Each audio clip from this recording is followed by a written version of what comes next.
Ada ni umukobwa w'imyaka 15 aba ari mu rugo rero wenyine maze nyine akumva bari gukomanga. Yahise ahamagara umuzamu wabo mu ijwi riremereye cyane ati ariko se wowe ntabwo uba wumva ko bakomanga, uragira ngo se barinde kuducira urugi? Uyu muzamu rero aba yitwa Joel. Yahise yihuta maze ajya kureba uwari uri gukomanga. Yarafunguye, agifungura rero uyu mukobwa wari uri ku rugi yitwa Sylvie. Yahise amubwira ati mwaramutse neza, ati narinje gushaka akazi bari bantumyeho kubera ko nyine agence yanjye yari inyohereje kugira ngo nze gukorera hano. Ubwo rero sinzi niba bahari kugira ngo tube twavugana. Uyu muzamu rero yarongeye arafunga maze aramubwira ati ndaje nkubwire. Yarongeye rero abwira Ada ati ni umuntu waruje ngo bari bamwohereje kugira ngo aze gukora akazi. Ada rero yahise amubwira ati mufungurire yinjire nta kibazo. Uyu muzamu yahise amufungurira maze Sylvie nawe arinjira. Agikubita amaso rero uyu mwana yaratunguwe kuko yarazi ko agiye guhura n'umuntu mukuru maze abona ni umwana bahuye. Gusa Ada yahise amubwira ati nkurikira nta kibazo, niba nyine agence ari ikohereje ubwo reka tujye kubivuganaho, ndakeka nyine ibyinshi babikubwiye. Yarahindukiye rero Sylvie maze areba uyu muzamu, ni nko kumubaza ati uyu se niwe boss wa hano?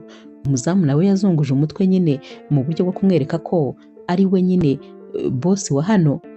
Baragiriwe bajya mu nzu maze yadahita amubwira ati ndakeka ibyo uzajya ukora ari ibintu bisobanutse, ni ugukora amasuku, guteka, gutunganya nyine ibintu byo mu rugo bisanzwe. Hano rero ubu ngubu ubona mpabana na musaza wanjye, nitwe twenyine tuba muri runo rugo.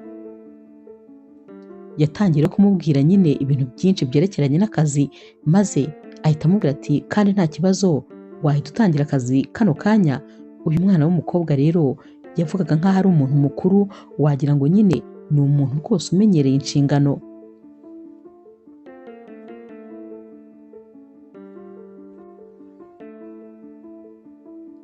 Nyuma rero y'iminsi mikeya haza umukobwa maze agakomanga. Baramufunguriye rero maze akinjira ahita akubitana amaso na Ada. Yahise amubwira ati ndakeka waba uri Ada. Yarari no kumusekera afite n'amavarize manini. Naho rero Ada ntabwo yamenye nyine uri kumuvugisha, wabonaga amureba nk'umuntu utamuzi. Uyu mukobwa yahise amubwira ati nitwa Corinne, ndi inshuti ya musaza wawe, yarakumbwiye inshuro nyinshi cyane, njyewe rwose byasaga nkaho nkuzi, ahari nyine nawe ashobora kuba yarakumbwiye. Ada rero yahise amubwira ati yego, ati ni wowe Corinne, uri mwiza cyane ni ukuri. Yamuhaye karibu rero ati ngwino tube tuvuganira mu nzu. Baragiye bicara muri salo maze ahita amwereka nyine ifoto ati uyu nguyu rero niwe musaza wanjye, kubera ko mu by'ukuri musaza wa Ada yari atarahura na Corinne na rimwe. Barakundanye nyine kubera ko ari umuntu wo muri famiye ya ba Ada wabahuje, ariko bari batarabonana amaso ku maso, byari ku mafoto gusa nyine ndetse rwose no kuvugana ku matelefone. Yaramubwirira ati musaza wanjye ni uyu nguyu, gusa n'ubundi ntabwo ari n'ahangaha, ariko ngira ngo byose urabizi. Corinne rero yaramubwiye ati yego rwose byose ndabizi. Ati hanyuma rero hari akanone nakuzaniye. Yamuhaye nyine impano yari yamuzaniye ndetse rwose anamubwira ko yishimiye guhura nawe kandi ko nyine agiye kumara iminsi hano. Ada rero yaramubwiye ati nanjye nishimiye guhura nawe kandi rwose urisanga nta kibazo. Mu kanya gato rero Sylvie yabazaniye icyo kunywa maze Ada ahita amubwira ati uyu rero ni umukozi mushyashya, niwe udufasha imirimo yo mu rugo. Yahise abwira kandi Sylvie ati uyu yitwa Corinne, ni umukunzi wa musaza wanjye. Sylvie rero yarabyishimiye maze rwose amwakirana yombi. Mu kanya gato rero Corinne yasanze Sylvie mu gikoni maze aramubwira ati rero ntabwo nari nzi ko ndi bugusange hano, ariko nyine kubera ko nahagusanze akiriye impano kandi ntuyange. Naho rero Sylvie ati hoya, ntabwo ari ngombwa rwose wikwigora. Uyu mukobwa ati hoya, nagutekerejeho, ihangane nyine nyiguhe. Sylvie yarayakiriye, ariko nyine muri kano kanya Ada nawe yaje aje mu gikoni maze akigera inyuma y'urugi asanga uyu mukobwa ari guhereza impano Sylvie. Byaramushimishije kuko yabonye ko ari umukobwa w'umwana mwiza wicisha bugufi kandi nyine ubana na buri wese amahoro. Ni wo mugore wundi yifurizaga musaza we. Yahise yisubirirayo ntiyanabereka yuko nyine yababonye. Hanyuma rero mu kanya gato nanone atari ari hanze ari gutonganya uyu muzamu ndetse wakoraga akazi k'ubuzamu agakora n'ak'ubushoferi byose yabikoreraga rimwe, ari kumubwira ati ariko ntabwo iyi modoka nari nakubwiye ngo uyitunganye, hanyuma habuze iki kugira ngo uyitunganye ko wari ubizi ko saa 9 ngomba kuza gusohoka ngasohokana n'umushyitsi, ndebera nawe ukuntu isa. Naho rero uyu muzamu Joel we yari ari kumubwira ati mumbabarire ni ukuri mabuja, gusa nyine uyu muzamu yari umusore w'ibogari mu buryo buteye ubwoba, ku buryo udasanze yambaye imyenda nyine ya uniforme bari kugira ngo niwe nyir'urugo. Yari umusore mwiza cyane w'ibogari mu buryo butangaje. Uyu mwana rero atari ari kumutonganya maze Corinne baraje. Akigera rero hano yahise amubwira ati ko mbona se kandi utishimye Ada, byagenze bite? Ada ati n'uyu musore uba rwose yantengushye, namubwiye gutunganya imodoka ariko na n'ubu ngubu ntabwo yigeze ayitunganya. Joel rero yari ari gusaba imbabazi amubwira ati mumbabarire kuba narangaye. Corinne yahise amubwira ati mubabarire kubera ko yasabye imbabazi, mubabarire rwose ntabwo bizongera kandi ndakeka ari buhita bikemura. Ada ati rega ntabwo yumva, niba ari uko ababona ko mfite imyaka mikeya sinzi impamvu nsuzugura. Joel ati ntabwo nabasuzugura rwose mabuja, mumbabarire kandi ibi bintu ntibizongera. Yahise rero amubwira ati ndakubabariye ariko n'ubundi uhita uyitunganya. Joel yaramushimiye maze adahita amubwira ati oya winshimira, ahubwo nyine shimira Corinne kuko niwe ugusabiye imbabazi. Corinne rero yahise ahereza agapfunyika nyine yari afite maze ahita agahereza Joel, atakira nawe ni impano nyine nari nakuzaniye kubera ko nari natekereje ku bantu bose nzasanga muri runo rugo nubwo ntarinzi ngo ni abantu bangahe. Ibi rero byashimishije cyane nanone Ada wari umaze kubona ko rwose uyu mukobwa ari umukobwa utuje, ari umwana mwiza, mbese utu dukorwa twose yari ari gukora twari turi kumwongerera amanota menshi kuri Liam musaza wa Ada. Nyuma y'iminsi mike rero Corinne aba yicaye muri salo ari kuri telefone n'umushuti we ari kumubwira tumva icyakwereka inzu ndimo ntabwo ibaho ntakubeshye, wagira ngo nibera muri shato. Uyu musore ni umukire cyane, noneho iyi nzu nyine ayibanamo na mushiki be bonyine. Urumva ibyo bintu se? Icyakwereka ibintu ndi kukubwira ntabwo wowe wabyumva, noneho icyakwereka imodoka ngendamo ntabwo wabyumva wowe, wagira ngo nanjye ndi kurota. Gusa nyine uyu musore afite amafaranga mu buryo bushoboka bwose. Akiri kuri fone rero Sylvie yahise aza maze ahita amubwira ati Corinne ni njyewe, nashakaga kubavugisha. Corinne yavuye kuri telefone maze ahita amureba ahereye ku kirenge ageza ku mutwe, atumpamagaye ngo iki? Naho Sylvie ati nguhamagaye Corinne, siko mwambwiye se ngo nzajya mbahamagara Corinne? Uyu mukobwa yahise amubwira ati na rimwe ntuzongere kunyubahuka, uzajya umpamagara Corinne igihe cyonyine turi imbere ya Ada, naho turi twenyine ugomba kuzajya umpamagara mabuja. Sylvie rero yarumiwe kubera ko yumvaga nyine uyu mukobwa atangiye kujya agenda yivuguruza ibintu bimwe na bimwe aba yamubwiye, kuko yari yamubwiye ati nta kibazo, nta mpamvu zo kunyita mabuja, uzajya unyita Corinne. Kano kanya rero uyu mukobwa nyine Ada yabuze icyo kuvuga kubera ko yabonaga ukuntu Corinne ari kumureba nabi, maze ahita yongera arisohokera. Gusa Corinne yahise amubwira ati na rimwe ntuzongere kunyubahuka, gusa ko ntacyo ugira wubaha. Uyu munsi rero saa 6 zarageze maze Sylvie ategura amafunguro yateguye rero ku meza, maze nyine yarura n'ibyo kurya ashyira wa muzamu wabaga yicaye hanze. Yaragiye rero arabimuhereza maze ahita amubwira ati muryoherwe mu cyubahiro cyinshi, dore ko rwose yamuherezaga ubona amwubashye cyane. Uyu mukobwa Sylvie yari umukobwa w'umwana mwiza cyane, umukobwa warezwe, umukobwa kandi uzi kubaha buri muntu wese. Hanyuma rero uyu muzamu nyine Joel agikora muri ibi byo kurya yahise atangira kurya vuba vuba cyane nk'umuntu udaherutse kurya kubera ukuntu yumvaga biryoshye. Yararyaga maze akaguma ameze nk'umuntu uri kwivugana, yumvaga nyine birenze uyu munsi ukuntu bari batetse, yumvaga bidasanzwe. Sylvie rero yasubiye mu nzu, naho rero ku meza Corinne yari yicaranye na Ada nabo bari gufata amafunguro. Corinne yahise abwira Ada ati ariko ni ukuri uyu mukobwa ateka neza cyane, ibyo kurya bye biraryoshye. Ada ati umva uyu mukobwa ararenze ntakubeshye, nanjye rwose noneho nabonye umukozi wa nyawe, uzi yuko amanota nyine ni 120%, kuko 100 yonyine ntabwo ahagije. Uyu mukobwa akora ibintu byose neza, noneho ntabwo ari uguteka gusa no gukora amasuku, ararenze sinzi ukuntu nabikubwira. Mu kanya rero yaraje nyine muri salo abazaniye icyo kunywa, maze ahita ababwira ati muryoherwe. Naho rero Corinne yahise amubwira ati umva uzi guteka, watetse ibyo kurya biryoshye cyane, nanjye rwose nguhaye 100%, ahubwo se urabyumva ute uramutse nawe uje maze kwicara hano tugasangira. Uyu mukobwa rero Corinne yageragezaga kwigaragaza imbere ya Ada ko ari umwana mwiza, ariko nyamara iyo babaga batari kurebana ibintu yakoraga byabaga bitangaje.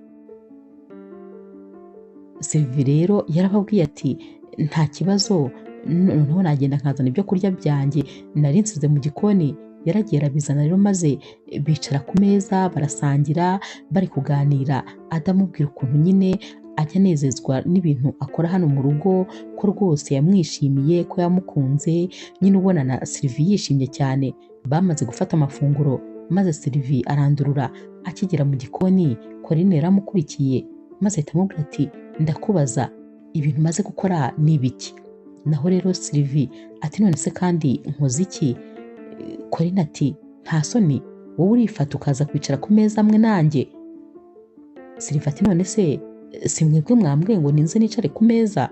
Naho rero Corinne ati ariko se ukuntu nta bwenge ugira, ntabwo wowe ushobora kuvuga oya, ntabwo wagombaga kuza, wagombaga guhakana ukabyanga kugeza nyine utaje. Ariko wowe nta n'isoni wahise uzerega uricara urira ku meza amwe nanjye.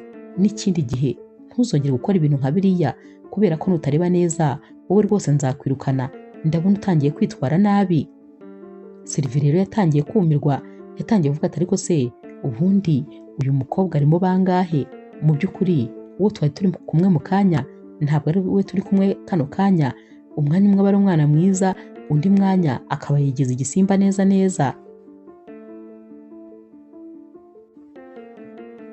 Ku rundi ruhande rero Ada yicaye muri salo yafashe telefone maze ahamagara Liam. Yaramubwiye atumva cyakoze rwose noneho umusheri wawe ni uwa nyawe, uzi ni umwana mwiza ntabwo ushobora kubyumva, noneho yicisha bugufi, yumvikana na buri muntu wese. Wakwemera se ukuntu yazaniye buri muntu wese impano? Tekereza ko yazanye impano akazana n'iya Joel ndetse rwose akazana n'iy'umukozi wacu. Nta muntu n'umwe atigeze aha impano, noneho abana neza na buri wese. Tekereza ko ajya anahamagara umukozi wacu kugira ngo aze dusangirire ku meza. Ntakubeshye naramukunze rwose kuri iyi nshuro wahisemo neza kandi cyane.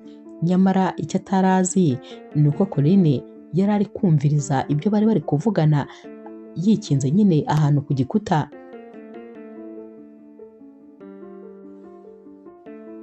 Undi munsi rero Corinne yatumye ji Sylvie rero yarayizanye, maze Corinne ahita atangira kumusomera ati mva iyi ji unzaniye ntabwo ari yo ngutumye, kubera icyo utumva. Yatangiye kumubwira nabi ari hafi kuyimumenaho. Ada baraje dore ko yari ari mu cyumba ari kwiga. Yahise amubwira ati kuri gusakuza cyane, hari habaye iki? Naho rero Corinne yahise atangira kwisetsa nyine bya bindi bye by'uburyarya yaramenyereye. Ati nta kintu kibaye, nuko nyine yaranzaniye ji itariyo, ariko nta kibazo, twari turi kwisekera, ahubwo sinzi impamvu biguteye ubwoba. Naho rero Ada yahise yiruhutsa ati nari ngize ubwoba si kubeshya, nari ngize ngo nyine muri gushwana.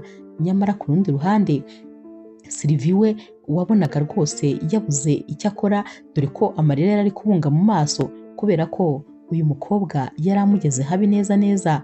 Iyo babaga bari imbere ya Ada yigaragaza nkaho nta kibazo bafitanye, nyamara iyo babaga bari hirya gato yamubwiraga amagambo menshi kandi mabi amukomeretsa. Sylvie rero yaragiye maze ajya mu gikoni, yari yihebye rwose, wabonaga ko nta byishimo afite habe na mba. Ada rero yamusanzeyo maze ahita abona ko rwose atanezerewe. Yaramubajije ati Sylvie, habaye iki? Waba ufite ikibazo muri ino nzu? Mbwira nta kibazo. Sylvie yaracecetse, yari ari kwitegereza nyine Ada, ariko yumva adafite aho yahera amubwira ibintu byose bimubaho. Ada rero yakomeje kumubwira ati isanzure umbwire nta kibazo, ntubizi se ko ngufata nk'umwe mu muryango wacu? Mbwira rwose nta kibazo. Sylvie rero agitangira kujya kumubwira, Corinne yahise yinjira ari kuri telefone ati Ada, musaza wawe arashaka kukuvugisha. Ada rero yafashe iyi telefone maze ahita abwira Sylvie ati turaza kuvugana mu kanya, kuko yahise ajya ku ruhande nyine agiye kuvugana na musaza we. Akimara kugenda, Corinne yahise atangira kubwira Sylvie ati wari ugiye kuvuga ngo ikiwanjajwa we? Wari ugiye kuvuga ibiki? Ndakubwiye ngo iminsi uzamara muri iyi nzu ni njyewe nzayikugenera, nutitwara neza rero uzirukanwa. Urabizi neza yuko bosi wawe ari sheri wanjye, ijambo ryose namubwira yaryumva vuba cyane kurusha rwose uko yakumva. Hanyuma rero rwose nutitwararika wowe uragiye, keretse niba nta mafaranga ukeneye. Sylvie yaramwihoreye maze akajya yikiriza byose akoresheje umutwe, ariko nta jambo na rimwe yigeze amubwira.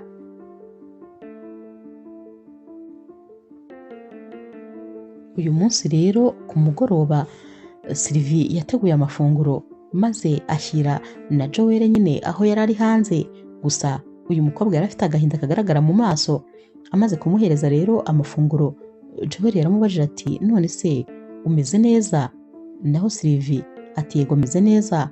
Joel yaramwitegereje, dore ko nyine yari yicaye, yaramwitegereje mu maso maze abona uyu mukobwa ari kubunga amarira mu maso. Yaramubwiye ati uri kumbwira ko umeze neza kandi ndi kubona amarira mu maso yawe? Sylvie yahise amubwira ati hoya, ibyo ntabwo bikomeye, kubera ko nyine ni ibisanzwe byanjye, hari igihe ndizwa n'utuntu dutoya tutari ngombwa rwose. Joel yaramubwiye ati ariko uramutse ufite ikibazo wambwira. Naho Sylvie ati hoya nta kibazo, meze neza, ahubwo nyine muryoherwe. Yahise yongera yisubirira mu nzu maze aramubwira ati muraraharyana.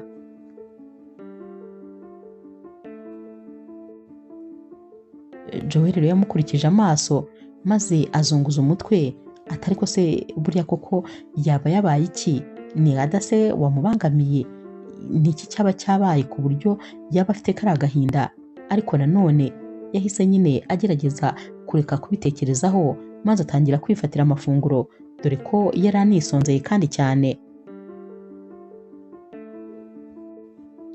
Undi munsi rero Ada imibare yari yamusajije, dore ko rwose yumvaga wagira ngo mu mutwe yari gucumbamo umwotsi, kubera ukuntu nyine yari amaze umwanya munini ari gukora matematike kandi byamukomereye rwose. Yari afite devoir nyinshi, yumvaga amaze kunanirwa.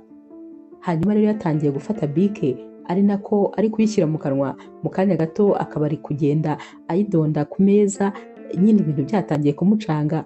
Yagiye kubonabona Corinne aje amusanga, maze Corinne ahita amubwira ati nari natekereje ko uyu munsi njye nawe twakwigira nyine kwishopingira, numvaga nifuza ko tujyana. Naho rero Ada ati oya, nakwishimiye ko nanjye tujyana, ariko ntabwo bishobotse kubera ko mfite nyine imibare myinshi yo gukora. Hanyuma rero ntabwo rwose nabasha kuva hano, ndumva mu mutwe hashyushye, ndi kumva habura gato ngo ubwonko bwanjye bugurumane. Corinne ati niyo mpamvu nyine wakabaye ubireka maze ukaza tukigendera ukiruhukira. Hanyuma se ubundi gute wakora ibintu ukabigumamo ibintu bimwe wanananiwe? Ngwino twigendere. Ada ati hoya ntabwo bishoboka, ngomba kwiga cyane kubera ko nifuza yuko umusaza wanjye nagaruka atazabona ko nabaye umunebwe, ahubwo nyine azabona ko rwose nasigaye ndi responsable nubwo ndi umwana, ariko nyine bitabaye ngombwa ko haba hari kugira ngo nkorere ku jisho, ko ahubwo amasomo yanjye nakomeje kuyakurikirana kandi mbitsinda neza. Corinne rero we yakomeje kuinsista kugira ngo bajyane, ariko Ada rwose aramunanira, aramubwira ati hoya reka nkomeze nyine nkore bino bibazo by'imibare mbirangize. Yahise amubwira ati gusa nyine genda ubwire Joel maze akujyane akudepoza aho ugiye. Naho rero Corinne ati uriya muzamu se, umuzamu antware? Naho Ada ati harya ntabwo wari ubizi, uriya rero akazi kose arakazi kubera ko azi gutwara imodoka, nyine ni n'umuzamu, buriya byose abikorera hamwe ndetse akanabihemberwa byose cyarimwe. Uyu mukobwa wahise ubona abaye nk'umuntu ufite iseseme, ndetse rwose ubona abaye nk'umuntu ubangamiwe kuba agiye kujyana n'uyu musore nyine bonyine. Yahise amubwira ati nta kibazo, reka njye kumubwira, gusa nyine ndaza gushaka akantu nkuzanira uko byagenda kose. Yaragiye rero maze abwira Joel nyine ibyo Ada yaramubwiye. Baragiye bageze kuri shopu, Joel yavuye mu modoka maze nyine afungurira umuryango Corinne nk'ibisanzwe. Corinne rero agisohoka mu modoka yahise amubwira atumva ahangaha ngusize ntunyeganyegeho na santimetero imwe, kuko uramutse uyinyeganyeze waba ushaka kubura akazi kawe. Naho rero Joel yahise amubwira ati hari ikibazo se mbategerereje mu modoka mabuja?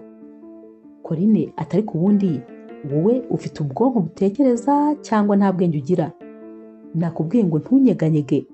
Naho rero Joel ati ariko ni ukuri hari izuba ryinshi. Uyu mukobwa rero yahise yiyongera arahindukira aramureba n'umujinya mwinshi ati ubanza nta kazi ushaka. Joel yahise aceceka maze aguma ahagaze nyine ahangaha bari bamusize. Kano kanya yahise haza umwana wari uri nko gusabiriza maze ahita agenda akora nyine kuri Corinne, ni nkaho nyine yari agiye kumufunguza. Corinne agihindukira akimukubita amaso yafashe akaboko karakanaga hafi kuba yari agiye kujugunya umwana mu muhanda neza neza, ahita yihungura ubona agize iseseme nyinshi ati nta soni wowe uraza unkoraho, amubwira nabi nyine cyane. Naho Joel ati ariko mabuja uwo ni umwana, urabona ko ni umwana mutoya, nta mpamvu rwose zo kumubwira nabi. Corinne ati nkawe urinde wo kumvugisha, wowe uranatinyuka ukamvugisha nta soni, ariko ubundi ukeneye kwirukanwa? Mu by'ukuri akazi kawe uragashaka cyangwa ntabwo ugashaka? Nawe yari ari kumubwira nabi maze nyine Joel ahita amubwira ati mumbabarire rwose bosi. Corinne rero yaragiye ajya gushopinga nyine ibyari bimuzanye. Naho rero Joel yahise ahamagara uyu mwana w'umuhungu ati ngwino hano, ati kubera iki ubundi nyine wari umukozeho? Naho uyu mwana ati nagira ngo amfungurire kubera ko inzara iranyishe. Joel yahise akora mu mufuka maze ahita amuhereza amafaranga. Yaramubwiye ati genda ushake icyo kurya, ariko nyine ikindi gihe ntukagende ukora ku muntu wese utazi, ahubwo ujye umuvugisha nyine urebe ko ari bukuvugishe. Joel yasigaye yumiwe atari ko se uyu mukobwa neza wagira ngo ni dayimoni. Hari umunsi ubona ari umwana mwiza, ariko nyamara hari n'undi munsi ugira ngo yariye amavubi. Sinzi impamvu hari umunsi aba afite umutima mubi cyane, wagira ngo rwose ntabwo ari umuntu umwe. Ku rundi ruhande rero Ada we rwose umutwe wari ukomeje gushyuha, matematike yari yamubanye matematike. Hanyuma rero Sylvie yamuzaniye amazi yo kunywa kuko yabonaga ko rwose wagira ngo ibintu byamukomeranye. Yahise amubaza ati none se naguha amazi yo kunywa? Naho Ada ati umva ntakubeshye wagira ngo wari uri gusaba mu mutwe wanjye, uzi ko wagira ngo urerekwa. Nicyo kintu cyonyine nari nkeneye amazi kuko rwose ndumva ndi kugurumana. Sylvie yahise yicara maze aramubaza ati none se ku ishuri biragenda? Ada ati ntakubeshye sinakubwira ko bigenda kubera ko rwose matematike irenda kunsaza. Sinzi impamvu iri somo ryagiye mu masomo abantu biga iramvuna cyane ni ukuri. Sylvie yahise amubwira ati ariko mu by'ukuri ntabwo matematike ikomera, uzi yuko se ngewe nkiga ubundi ryari ryo somo nakundaga kurusha ayandi. Ada ati oya ntumbwire ibyo bintu, ubwo se birashoboka ko umuntu yakunda mate akumva ari ryo somo ryo akunda? Sylvie ati cyane, kubera ko rega mate iroroha, ubundi nyine ikintu ugomba kumenya ni kimwe, mate ugomba kumenya formule, ibindi byose biba byarangiye ubwo uba wayimenye yose. Naho rero Ada ati nibyo se koko ibintu uri kuvuga? Sylvie ati noneho reka nkwereke nyine nguhe ingero nkeya mu byo ndi kukubwira. Yahise atangira rero kumwandikira nyine amaforumire y'ibibazo bimuri imbere, maze ahita amubwira ati ngaho kurikiza iyi forumire maze ukore kino kibazo. Ada rero yahise atangira kugerageza, maze mu kanya gatoya ahita yisanga cya kibazo yamaze kugikora. Yakomeje gukora n'ibindi, maze byose abikora mu buryo bworoshye. Sylvie yaramubwiye ati sinakubwiye se, ntabwo matematike ikomera, icyangombwa ahubwo ni ukumenya nyine forumire. Wowe jya ubanza umenye forumire z'ibintu ugiye gukora, ubundi ibindi byose bizajya byikora. Ada rero yaramubwiye ati ariko uri umuhanga cyane, ni ukuri urantunguye, kuko ni ubwa mbere umuntu anyigishije byoroshye gutya. Uzi ko na mwarimu unyigisha atajya anyigisha ngo binyorohere gutya. Ubundi se kuri umuhanga cyane kubera icyo ukora hano? Naho rero Sylvie ati kuba nkora hano se ni akazi nyine, nuko mba nshaka amafaranga. Ada ati hoya, nkurikije nyine ubwenge uzi ntabwo wakabaye ukora hano. Sylvie ati nyine nkora hano kubera ko nagerageje gushaka akazi maze rwose ndakabura. Hanyuma rero mu gihe ngitegereje ko nzabona yenda akazi kajyanye n'ibyo nize, nahisemo kuba nigiriye muri iriya agence itanga abakozi, kugira ngo ndebe ko naba mbonye nibura aho mba nugamye gakeya, niyo naba mpembwa amafaranga make, ariko si kimwe no kuba nicaye. Atari wese amubwira atari ko ni ukuri uri umukobwa w'umunyabwenge, nizere ko nyine ibintu bizagenda neza maze ukabona akazi kajyanye n'ubwenge ufite. Gusa urakoze ubyumve, uramfashije cyane. Ntabwo rwose nari nzi ahantu ndi buze guhera ndangiza ibi bibazo, byari byinshi, numvaga umutwe wamaze gushyuha. Sylvie rero yarahagurutse agiye kugenda, maze adahita amuhamagara ati nagira ngo nyine nkubwire yuko rwose ngukunda, ujye wifata nk'aho uri mukuru wanjye. Gusa Imana yarakoze kuba yarakuzanye hano, ni ukuri mba numva nyine nyuzwe no kuba turi kumwe, mba numva nkwishimiye cyane. Naho rero Sylvie ati nanjye ndagukunda cyane kubera ko uri umwana mwiza ndetse rwose urumvikana. Ku rundi ruhande rero Corinne yamaze guhaha, maze nyine ahita aza n'ibyo yari amaze kugura. Joel rero yahise amutangirira mu nzira nyine amwakira kugira ngo abimushyirire mu modoka. Naho uyu mukobwa ati ntunkoreho n'iyo minuko yawe y'intoki, ntunkoreho, ariko umwitaza nyine ati gusa uragira ngo nkubwire ngo ufungura umuryango, urabizi ko ari akazi kawe. Joel yaramufunguriye, maze uyu mukobwa yicara mu modoka ari kumubwira nabi, ubona nyine yaramufunguriye, maze Corinne yicara mu modoka ubona n'ubundi yamusuzuguye, ameze nk'aho rwose ari kumutera iseseme. Bageze mu rugo rero, maze asanga Ada ndetse na Sylvie baricaranye muri salo. Yahise rero atangira gukuramo ibyo yari avuye kugura, maze ahita ahereza Ada ibintu yari amuzaniye byinshi bitandukanye, inkweto, amaparufe n'ibindi bintu byinshi bitandukanye. Yahise rero afata akandi kantu k'agakanzu nyine ariko n'ubundi kari muri ambaraje, maze agahereza Sylvie ati nawe nakuguriye akantu. Sylvie rero yarabyanze kuko nyine yabaga azi ikiri bukurikire.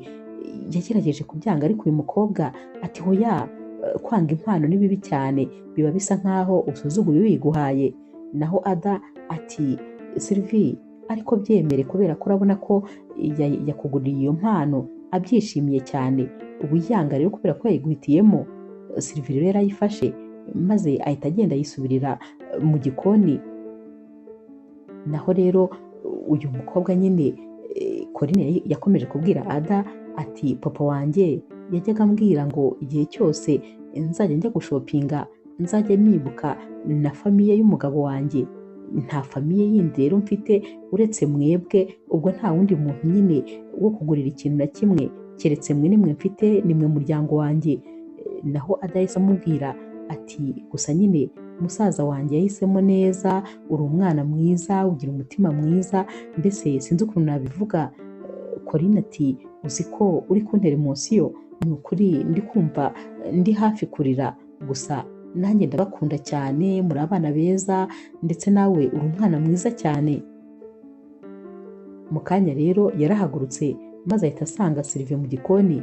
Yahise amubwira atumva wanshinze iwe, mpereza ikanzu yanjye gira vuba. Mu gihe rero Sylvie akibitekerezaho yari yamaze kubona aho yari yayirambitse maze ahita ayifata ati ubwo rero wari wimejeje neza ngo ugiye kwambara ikanzu ihenze, wowe se ubitekerejeho neza urabona nakugurira ikanzu ihenze gutya koko waba uri igikisi? Ntabwo wemerewe no kuyikozaho intoki, ikindi kandi uzibeshya hagira ijambo na rimwe rikuva mu kanwa, icyo nzagukorera uzakibona, urabizi ko njyewe nta mikino ngira, uretse no kukwirukana nzakwirukana n'amaso nayagukuyemo. Sylvie rero yarumiwe maze rwose aricecekera.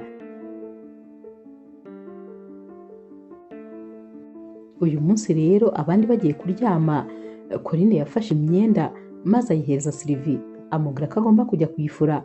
Sylvie rero yahise akata ahantu hari mashine nyine yo gufurisha, naho rero Corinne ati imyenda yanjye ntabwo igifurwa n'imashini, igomba gufurwa n'intoki zawe, ntabwo nkunda ko bamfurishiriza imyenda imashini. Sylvie rero yagiye hanze maze atangira gufura. Mu kanya gato rero Joel yumvise nyine umuntu uri kunyeganyeza amapase, yaje aje kureba icyabaye maze asanga ni Sylvie uri gufura. Yaramubajije ati kubera iki uri gufura muri iri joro? Naho Sylvie ati ni imyenda nyine ya mabuja Corinne. Joel ati hanyuma se kubera iki utayifurishije mashine? Naho Sylvie ati mabuja nyine yambwiye yuko adashaka ko imyenda ye ifurishwa imashini, ko ashaka ko nyifurisha intoki. Joel yahise amubwira ati ariko se kubera iki Corinne nyine ari umwana mubi, kubera iki ntazi ukuntu ameze? None se ubundi gufurisha imashini bitwaye iki ko n'ubusanzwe hari igihe nyine yajyaga ayifurisha, ariko nanone kubera iki atari gutegereza ngo uzayifure ejo ku manywa? Gusa rwose sinzi ukuntu Corinne ameze, mbona wagira ngo arimo abantu benshi, umunsi umwe aba yabaye umwana mwiza, undi uba wagira ngo ni dayimoni neza neza. Naho rero Sylvie amubwira ati ntakubeshye, ibyo ngibyo uvuze nanjye niko mbibona, ni nako mbitekereza, wagira ngo hari igihe neza neza aba yatewe n'amadayimoni, hari igihe aba afite imishiha, afite ubugome, hakaba n'ikindi gihe ubona yabaye umwana mwiza, ariko mu by'ukuri kuri Sylvie bwo rwose byasaga nkaho atanakiba umwana mwiza habe na gatoya, ahubwo aba bombi icyo bari batarabona ni uko bari bataramenya yuko buri gihe yigira umwana mwiza iyo bari imbere ya Ada, naho rwose yaba adahari bose akabafata nkaho ari imyandira aho ngaho. Joel rero yaramubwiye ati noneho reka nkomeze nicare hano maze mbe nkuganiriza, kubera ko rwose nanjye nta kibazo mfite, n'ubundi ntabwo nari ngiye kujya kuryama. Baricaye rero bakomeza kuganira batera story, ari nako nyine Joel abaza nyine Sylvie iby'inkuru ze zo mu bwana, uko yakuze, mbese bari kuganira bari kubwirana amateka yabo bose. Nyuma rero y'umwanya munini baganira, Joel yabwiye Sylvie ati sinzi impamvu mba numva nishimiye kuganira nawe, sinzi impamvu rwose mba numva nkwishimiye iyo ndi iruhande, uri umwana mwiza, uratuje, noneho nyine nkunda ukuntu wicisha bugufi, nkunda ukuntu wubaha, mba numva rwose nkwishimiye cyane, ndifuza ko twazajya tuganira inshuro nyinshi. Nawe rero Sylvie ati gusa nanjye nkunda kuganira nawe, ariko nyine ubwo nizere ko mabuja azongera akampa imyenda yo gufura. Bose bahise basekera rimwe, ariko nyine Joel ahita amubwira ati si ngombwa imyenda yo gufura, twakabaye nyine dufata n'umwanya tukiganirira utari gufura, ejo bundi n'indi minsi izakurikira ndifuza ko twajya twifatira umwanya turangije inshingano zacu maze tukiganirira.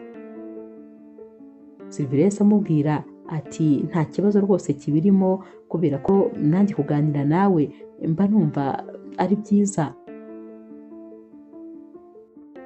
Ku rundi ruhande ariko Corinne yari akomeje kwigira intama, nyamara rwose ari ikirura. Naho rero iminsi yakurikiye, iyo Sylvie yamaraga gutegura byose yahitaga yisangira hanze Joel maze bagatangira kwiganirira, dore ko Joel yari umusore uzi gusetsa cyane, rimwe na rimwe agatangira kumubyinira, agatangira kumubwira nyine udusitori dusekeje, ku buryo Sylvie yasekaga maze akibagirwa ibintu byose byamubayeho umunsi wose. Umunsi umwe rero nanone hari mu masaha y'ijoro, Corinne yahamagaye Joel maze aramubwira ati ndashaka kugutuma kuri butike, nyamara hari ahantu kure rwose bajyaga guhahira kubera ko nyine ntabwo bari begereye butike. Joel aramubwira ati none se mabuja ko ari mu masaha y'ijoro kandi imodoka ikaba ifite ikibazo ntari bubashe kuyitwara, ndabigenza gute? Naho rero Corinne ati none se ubundi watekerezaga ko wakwicara muri iriya modoka? Uri igiki se cyo kwicara mu modoka? N'ubundi ugomba kugenda n'amaguru, genda ungurire sardine ndayishaka kandi byihutirwa. Naho rero Joel ati ariko mabuja rwose ushobora gusanga hano mu nzu zihari cyangwa se nkazayigura ejo. Corinne rero n'umujinya mwinshi yahise ahaguruka ati ariko nkawe urinde wo gusubizanya nanjye. Yahise afata amazi maze aba yamumenyeho ati mu minota 5 niba ntarabona icyo nagutumye ndahita nkwirukana, ntabwo uzongera gukandagiza ibirenge muri iyi nzu. Joel rero yaragiye, ariko agenda ababaye kubera ko uyu mukobwa yari amusuzuguye agasuzuguro k'indengakamere.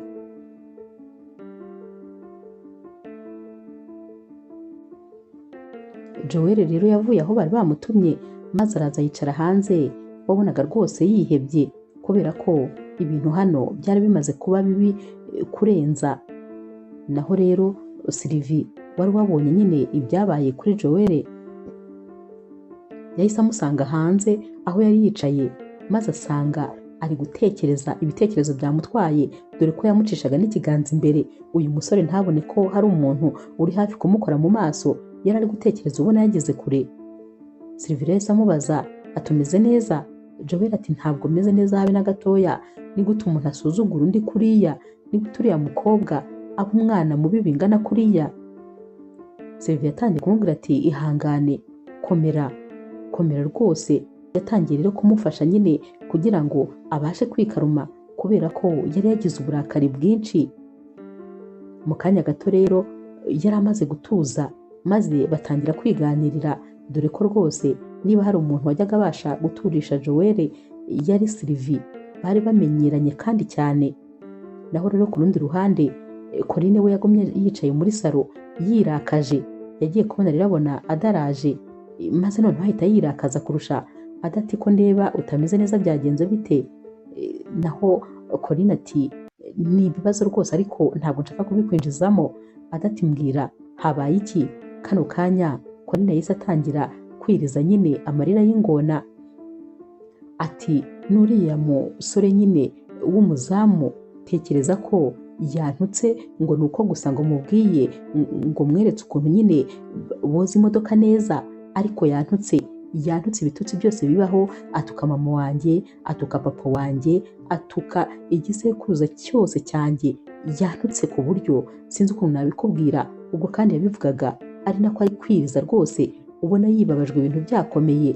Adele yahise amubwira ati Joel uriya niwe bagututse? Reka nze ndaje rwose, ndaje nta kanya gatoya.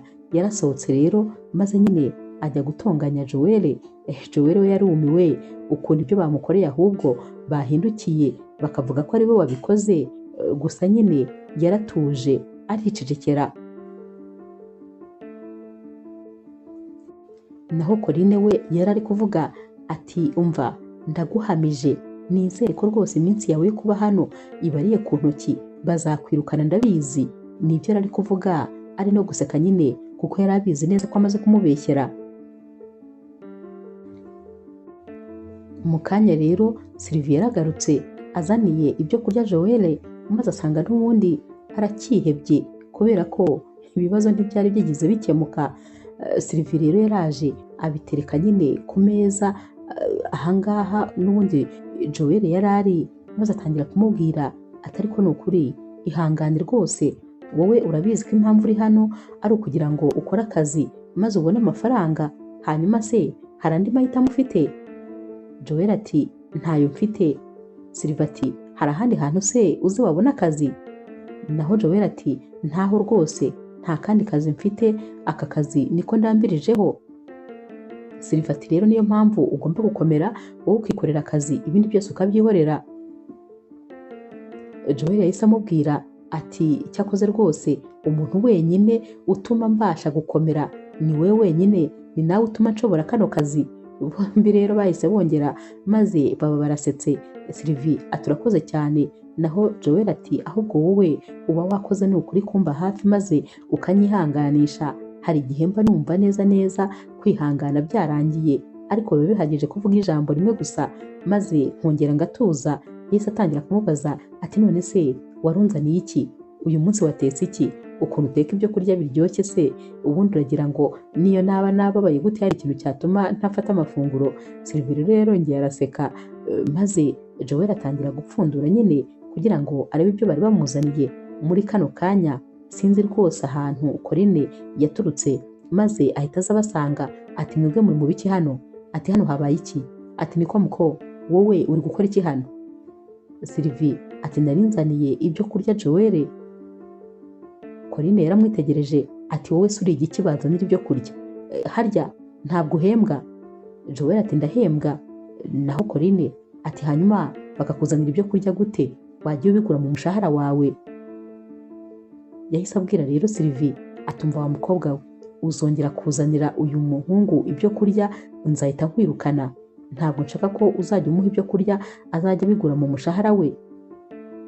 Yahise abwira kandi Sylvie ati mva imbere ihute. Sylvie rero yaragiye, maze Corinne asigara ari kubwira Joel ati uburaho rero nawe wigize bosi, uburaho uri mu rugo rw'abandi, urabizi neza ko uru rugo ari urw'umukire urimo, urabizi ko wowe uri umuzamu hano nta kintu na kimwe uvuze. Hano uri kwa sheri wanjye, uri mu rugo rwanjye, uraho nyine uba wiriwe uri kurata amasura meza n'ububogari. Ibyo se wabikoresha hehe? Wazashatse akazi keza maze ukabona amafaranga nk'abandi bahungu. Wowe uba ubona hari ijambo na rimwe ufite? Uzongere wibeshye urya ibyo kurya bya hano maze uzarebe icyo nzagukorera. Ibyo kandi yabivugaga ari nako amujomba urutoki mu gahanga amusunika umutwe yenda kuwuta inyuma. Uyu mukobwa nyine kubaha rwose bari barabyize yasibye.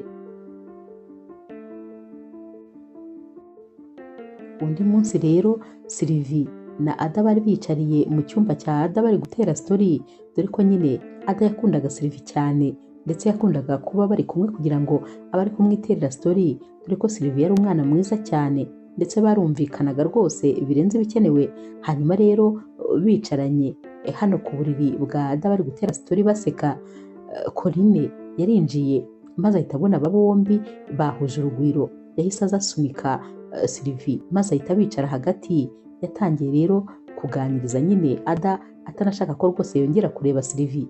Sylvie nawe yahise ahaguruka maze aba arigendeye. Yakomeje rero kwiganirira na Ada, ariko mu kanya Ada yarahagurutse maze amusiga hano mu cyumba. Yahise asanga Sylvie mu gikoni, dore ko yari yagiye kwitekera, maze ahita ajya kumufasha guteka. Batangira gutera story n'ubundi bari guteka, ari nako kandi Sylvie ari kwigisha Ada utuntu tumwe na tumwe two mu gikoni. Basetse nyine ubona ko rwose bishimye. Mu kanya rero sinzi ukuntu Corinne yaje mu gikoni maze asanga aba bombi bari guseka barishimye. Yikinze ahantu maze yumva ibiganiro bari barimo. Byaramubabaje cyane kuba Ada yamutaye mu cyumba maze akaza kwirebera n'ubundi Sylvie byamuriye ahantu. Yafashe telefone rero maze ahita atangira guhamagara nyine umushuti we. Atumva ati ntabwo ushobora kumva ukuntu mbangamiwe. Ati umukozi waha arambangamiye ntushobora kubyumva. Ati tekereza ko gashiki k'umugabo kifashe maze kakajya kuganiriza uwo mukozi mu gikoni kantaye mu cyumba kandi ariko narinje nyine kuganiriza. Yavuze rero ibintu byinshi cyane, dore ko nyine yumvaga rwose bimurakaje kuba uyu mwana w'umukobwa atari we yahaye umwanya maze akaba yawuhaye Sylvie.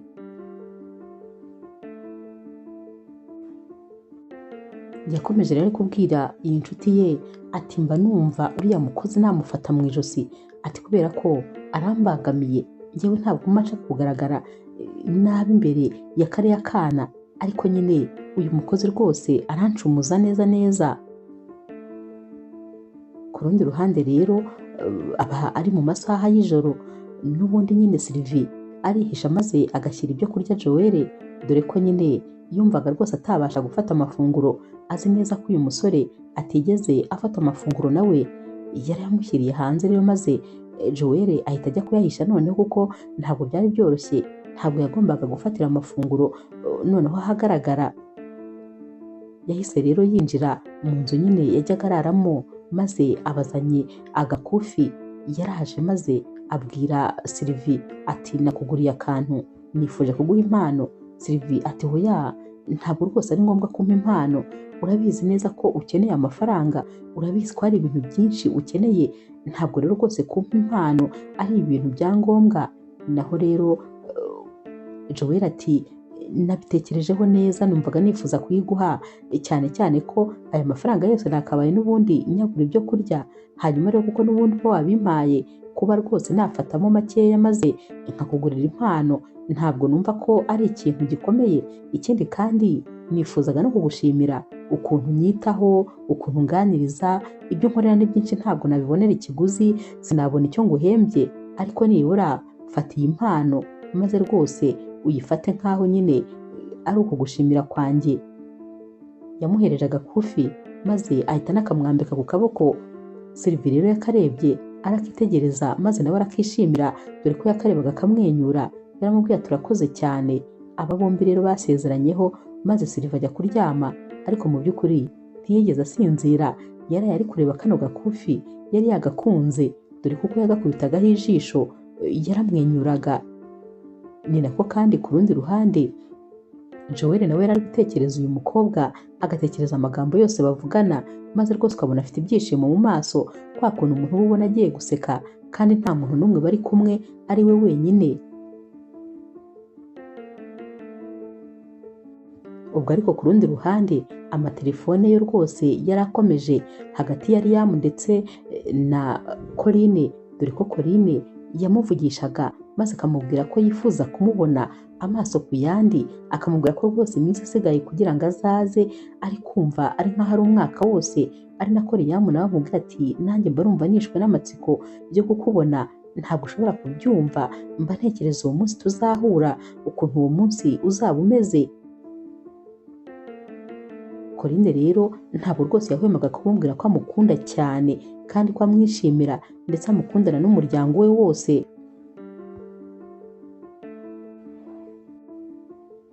Nyuma y'iminsi rero aba ari mu masaha y'ijoro, Sylvie aba yabuze ibitotsi burundu, maze akajya mu idirishya ari kurunguruka nyine ngo arebe ko rwose yabona nk'ahantu Joel yaba ari. Nyamara mu kumureba yabonye Joel ameze nk'umuntu wataye umutwe, ari kuzenguruka ahantu hose yikorera amaboko, ubona rwose ameze nk'umuntu ufite ikibazo gikomeye. Yahise abyuka rero maze agenda buhoro, yasanze Joel hanze, maze ahita amubaza ati waba ufite ikibazo, ahubwo se waba ukeneye umuntu wo kuganiriza? Naho Joel ati nabuze ibitotsi, nananiwe gusinzira rwose, kandi si iri joro gusa, ahubwo hashize amajoro menshi ntabasha gusinzira. Sylvie rero yaramubwiye ati none se wambwira ikibazo ufite, ko rwose niteguye kukumva. Joel yaracecetse, maze Sylvie ahita amubwira ati oke, mumbabarire noneho niba rwose ari ibanga. Yateye intambwe ebyiri rero agiye gusubira kuryama, maze Joel ahita amubwira ati ikibazo ni wowe. Sylvie rero yahise ahindukira maze areba Joel. Joel yahise amubwira ati ni wowe uri gutuma ntasinzira, ni wowe uri kumbuza ibitotsi, ndagukunda. Urukundo ngukunda rero ntabwo rwose rugituma nsinzira, nakubeshye kubyihanganira ibyo ntabwo nkibishoboye, umbabarire kuba nkubwiye ibintu biremereye gutya. Ndabizi ko utanyemera, ndabizi ko rwose utatuma dukundana, kubera ko ntacyo mfite cyo kuguha, ndi umukene, nta kintu na kimwe nifitiye, ariko rwose umbabarire, ndagukunda kandi nanjye sinzi uko byaje kandi no kubikontorora byaranze. Naho rero Sylvie yahise amubwira ati nanjye ndagukunda. Akivuga ibi ngibi Joel yahise aceceka, maze rwose ubona abaye nk'aho atunguwe, ati ibyo numvise se nibyo cyangwa numvise nabi? Sylvie ati nanjye ndagukunda kandi cyane. Joel ati ushatse kuvuga yuko rero ubu ngubu mfite umukunzi? Naho Sylvie ati ariko ntabwo wigeze ubinsaba. Joel yahise amubwira ati uzi ko ari byo. Yari ameze nyine nk'umuntu wataye umutwe udafite kontorore, uri kuvuga ibintu byinshi biterekeranye, wabonaga nyine yabuze amagambo yo kuvuga. Yahise rero apfukama maze aramubwira ati none se wakwemera kuba umukunzi wanjye? Naho rero Sylvie ati yego rwose ndabyemeye. Bahise bahoberana, wabonaga ibyishimo ari byose. Naho Joel atumva uyu munsi nako iri joro nako uyu mugoroba yavugaga ibintu bitandukanye, yavugaga amagambo menshi icyarimwe. Ati iri joro niryo joro rya mbere ryiza ngeze mu buzima sinzigera ryibagirwa. Yaramubwiye ati ndishimye, ubyumve ko nishimye. Arongera aramuhobera, yamuhobereye inshuro utamenya umubare. Maze Sylvie ahita amubwira ati ariko wibuke ko nyine hashobora kugira umuntu utubona kandi byaba bibi kuri twembi, ahubwo nyine reka nsubire mu nzu kugira ngo hatagira umuntu udusanga aha ngaha. Joel we rero ntabwo yifuzaga kumurekura, yumvaga nyine rino joro ahari bakararanye hano hanze, kuko yumvaga adashaka gusigara ari wenyine. Ariko nanone ibyishimo byari byose ko nibura uyu mukobwa yaramubwiye ko nawe amukunda.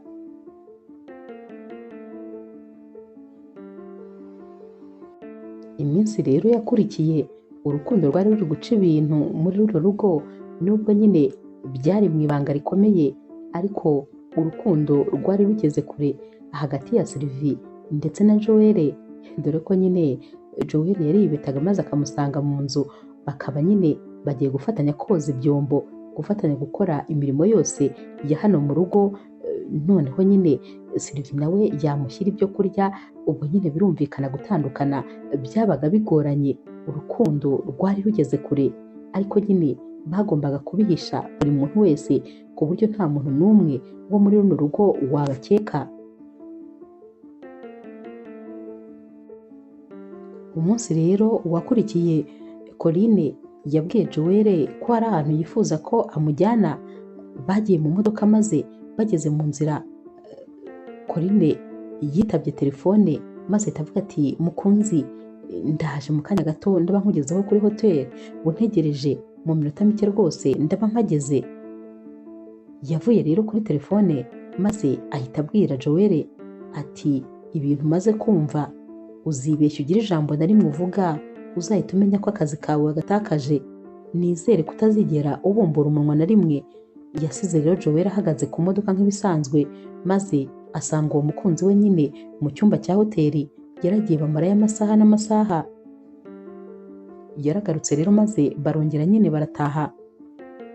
Bageze mu rugo maze adahita abwira Corinne ati waba wavuganye na musaza wanjye? Naho Corinne ati oya, ntabwo tugeze tuvugana. Adati yaguhamagaye maze asanga telefone zawe ntabwo ziri gucamo, gusa nyine yifuzaga kukubwira yuko ejo azaza. Corinne yahise yiterera hejuru ati ndishimye, ntabwo ushobora kubyumva. Nari mukumbuye, numvaga nifuza kumubona.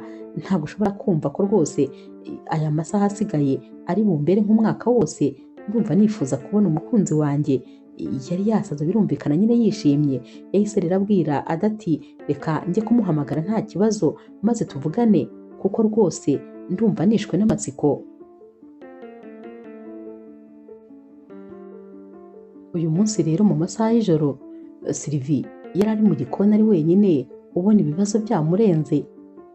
Joel yamusanzeyo maze atamubwira ati mukunzi, ko mbona uri kure cyane, byaba byakugendekeye bite? Hari ikibazo se waba ufite? Naho Sylvie ati nyine urumva boss azaza ejo, ndi gutekereza rero ibintu byinshi cyane. Ndibaza aramutse ambonye akabona tudahuza maze agahita anyirukana, ndi gutekereza ahantu nakura kandi kazi. Ntakubeshye numva ibibazo byandenze, ndumva mfite ubwoba bwinshi, ntabwo ushobora kubyumva. Kujya kuryama byananiye neza neza. Naho rero Joel yahise aseka ati nicyo cyaguhangayikishije? Ati rwose wahangayikishijwe n'ubusa, kubera ko kukwirukana byo ntabwo bishoboka. Icya mbere cyo boss wacu ni umuntu mwiza cyane, arumvikana, ni umwana mwiza, humura rwose bikomeza kubitekereza. Naho Sylvie ati none se wabibwiwe n'iki? Joel ati rega ngiye dukoranye igihe kinini cyane, humura rwose, niba hari umuntu utaguhangayikisha ni boss wacu, ni umwana mwiza cyane, wowe tuza, humura rwose tekana, ongera useka ahubwo yahise atangira rero kumusetsa, maze n'ubundi Sylvie abarongeye arasetse nyine. Bwarakeye rero imyiteguro yari yose, abantu bose bari bashyushye, ahantu hose bari bahateguye bakoze amasuku, noneho barangije bambara neza, bari biteguye nyine umushyitsi w'imena ugiye kuza. Corinne we rero yari yashyushye kurusha abandi, yari yambaye neza yimakiye, yihumuje, ategereje umukunzi. Birumvikana hari hashize igihe kinini bavugana ariko batarabonana. Hanyuma rero Ada yarababwiye ati dusohoke hanze kubera ko rwose ubu umushyitsi agiye kuza, imodoka yari yagiye kumuzana nyine. Bagiye kubona rero umushoferi nyine asohotse mu modoka, afunguye umuryango, maze Corinne agiye kubona abona muri uyu muryango hasohotsemo Joel, yambaye neza cyane, yambaye ishati nziza n'ipantaro nziza n'inkweto, ahumura, ari umusore nyine w'icyitegererezo. Akimukubita amaso ati wowe uvuye muri iyo modoka ute? Ikindi kandi ubwo ngubwo uri kwisohokeshwa ute wigize nk'aho uri bosi? Ada rero yahise aturuka inyuma aza yiruka ati musaza wanjye umeze neza, nari ngukumbuye n'ukuri uri musaza wanjye, nari ndambiwe rwose kuriya kuntu wari usigaye wirirwa wicaye kuri porutaye, nari ngukumbuye nka musaza wanjye. Barahoberanye rero kandi cyane. Naho rero Corinne ati ngo iki? Ati musaza wawe? Ati ushatse kuvuga iki se? Ada ati ndabizi ko nyine ubu ngubu bigucanze, uyu ni musaza wanjye, yitwa Joel nyine, hanyuma rero niwe nyine wakabaye ari umukunzi wawe. Naho rero Corinne ati hanyuma se Liam? Naho Ada ati Liam nyine ni mubyara wacu, twari twamukinishije nyine umukino, twifuzaga ko nyine bigenda uko byagenze, twifuzaga kureba wowe wa nyawe. Uyu mukobwa yabuze icyo akora, maze ubwoba buramwica kuko yari yibutse neza ibintu byose yakoreye mu maso ya Joel. Yahise rero yikubita hasi. Naho rero Ada yabwiye nyine umuzamu umushyashya wari uje nyine nawe wari usanzwe ari umuzamu wa hano, nuko yari yaragiye muri kino gihe cyo kugira ngo Joel abe ari wowe umuzamu. Yahise amubwira tumva mwitaho kuko sinzi n'icyo kumukoresha rwose, sinzi aho kumushyira. Ni ukuvuga ko rero Ada nawe ibintu byose byaberaga muri runo rugo yarabirebaga ariko akicecekera.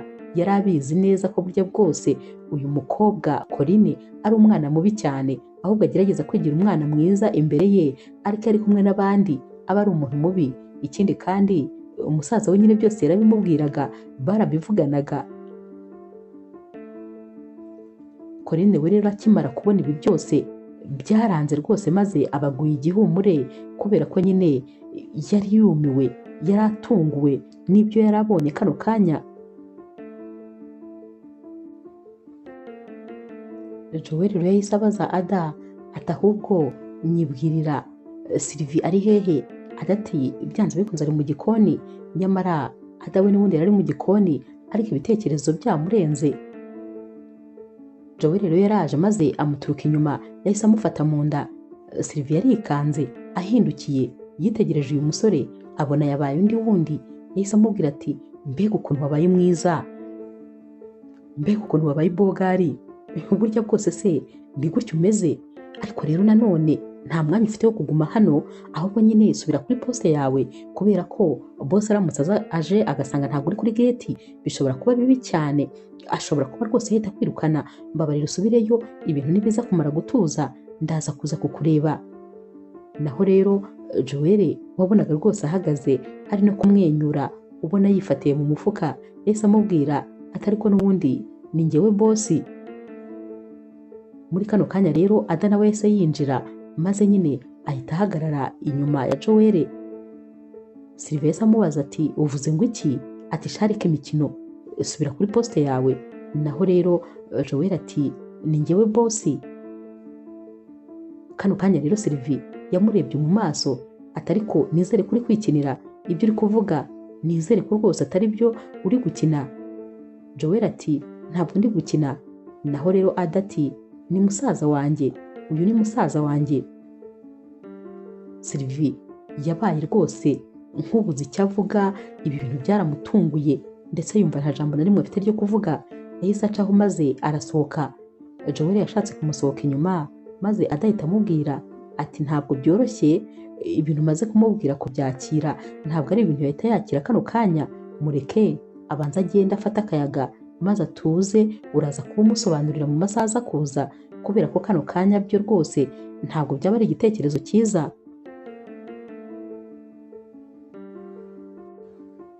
Sylvie rero yagiye mu cyumba cye maze atangira kurira, yibazaga impamvu Joel yamubeshye maze ntamubwize ukuri.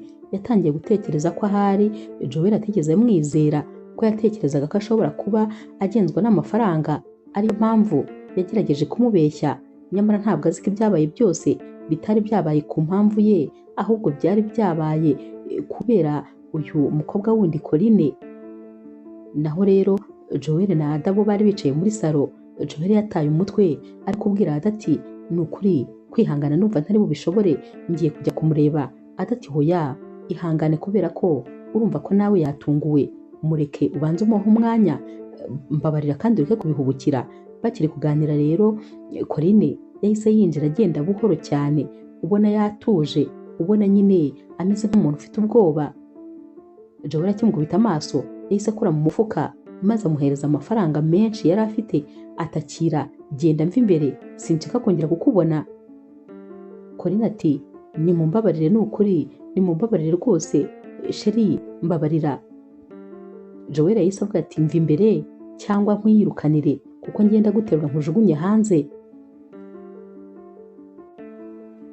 Naho rero Ada yahise amubwira ati utazongera na rimwe kwita musaza wanjye sheri wawe umukobwa mubi gusa, umukobwa ukunda amafaranga, umukobwa w'umukuzi w'amenyo, nta kindi cyakugenzaga hano uretse amafaranga, ariko twagize amahirwe gutekereza kuri kino kintu.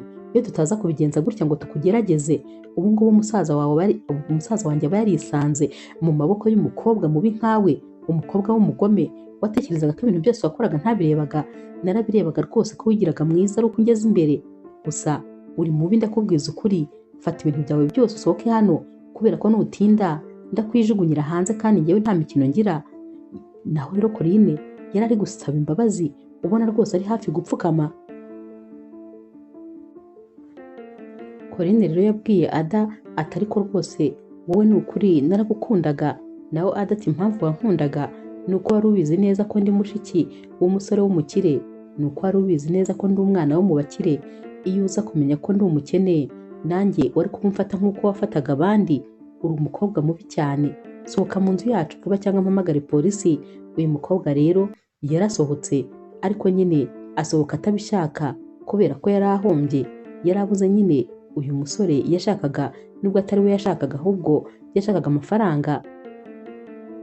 Naho rero Joel yasanze Sylvie mu gikoni maze aramubwira ati ni ukuri mbabarira rwose tuvugane. Sylvie ati ntacyo tuvugana. Joel ati mbabarira maze ngusobanurire buri kimwe cyose. Sylvie ati ariko warambeshye, byarabikunaniye kumbwiza ukuri na nyuma y'uko rwose tumaze gukundana?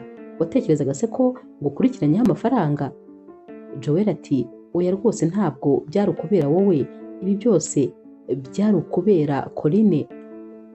Sylvie ati ariko njyewe niba bitarandebaga tumaze gukundana, nibura wagombaga kumbwiza ukuri uko bimeze. Joel rero yari kumusaba imbabazi, ariko Sylvie ati oya, kugeza kano kanya muri iyi nzu mpari nk'umukozi, reka nkomeze akazi kanjye, keretse ahubwo niba ugiye kunyirukana kuko nabyo bifitiye ubushobozi, uri bosi.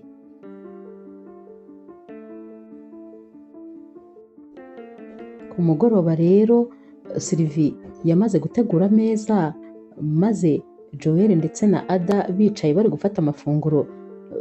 Joel yeretse nyine ikimenyetso Ada nko kumubwira nyine ibintu bari bavuganye kugira ngo kano kanya ahita abibwira Sylvie. Ada rero yahise abwira Sylvie ati none se urabyumva ute uramutse uje ukicara hano maze tugasangira amafunguro? Sylvie yahise amubwira ati murakoze cyane, muryoherwe, nta mwanya mfite kuko mfite ibintu byinshi byo gukora mu gikoni. Joel akimara kumva iki gisubizo yarababaye maze ahita arambika hasi ibyo yari afite mu ntoki, dore ko nyine yahise yumva ko uyu mukobwa akimurakariye kandi cyane. Sylvie yamaze kugenda maze adahita abwira Joel ati ntureba se ko nanjye yandakariye, twese yaraturakariye, azi yuko nyine ahari twese ibi bintu tubirimo kandi nyine ni nabyo, gusa ndababaye kubera ko sinifuza gutakaza ubucuti nari nifitaniye na Sylvie. Uriya mukobwa ndamukunda, ntabwo rwose nifuza kumutakaza gutya. Sylvie rero kandi yahise afata amafunguro nanone maze ashyira umuzamu wabo wari uri hanze.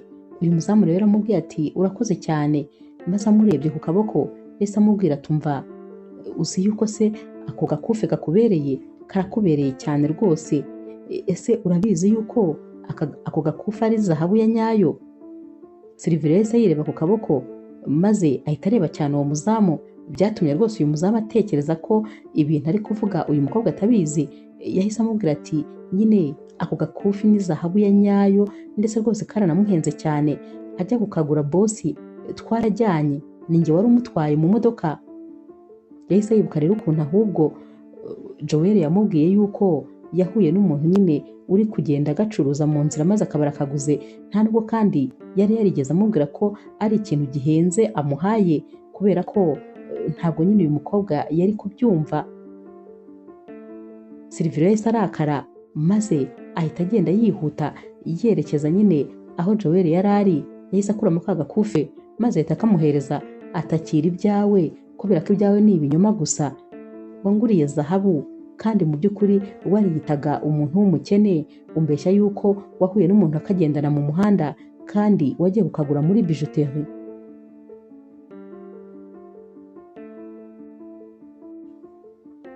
Joel rero yaramwinginze aramubwira ati mbabarira, ni ukuri yigumane nk'impano naguhaye, ikindi kandi ndenda guturika umutima, ndagukunda urabizi, ntabwo nakwihanganira rwose kukubona utari iruhande rwanjye, kukubona utishimye.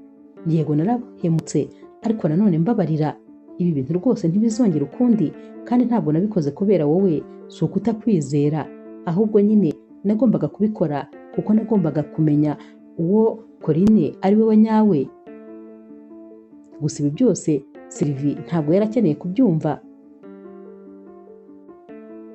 Kano kanya rero Ada we yari ari kuvuga ati ariko rwose nibura iyo biza kuguma uko byari byemereye, maze musaza wanjye akaguma ari umuzamu, kubera ko hariya ho rwose twari twifitiye amahoro, twari twibereyeho neza, buri wese muri runo rugo yari yishimye, ariko ubu rwose ibintu bimeze nabi cyane.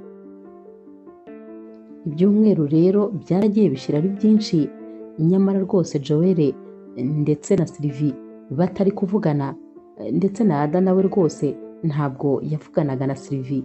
Hanyuma rero umunsi umwe Ada yari yicaye muri salo ari gukora amadevuwari, yahise abwira rero Sylvie ati nkeneye ubufasha muri matematike nanone.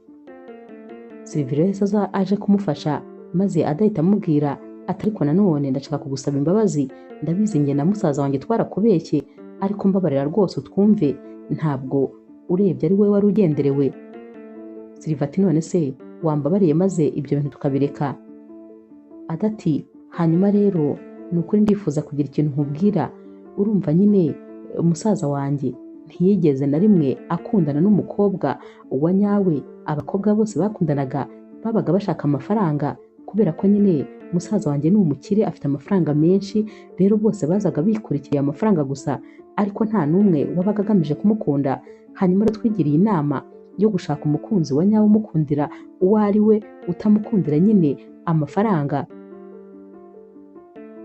Yatangiye rero kumubwira inkuru noneho z'umukobwa baherukaga gukundana, ati we noneho yari ateye ubwoba, ati tekereza uwo mukobwa ko noneho yashakaga nanjye kunyirukanisha mu rugo. Yatangiye kumubwira inkuru zose ukuntu zagenze, yatangiye aramubwira ukuntu umunsi umwe uwo mukobwa nyine waherukaga gukundana na Joel yari yicaye muri salo, maze Ada amusangayo.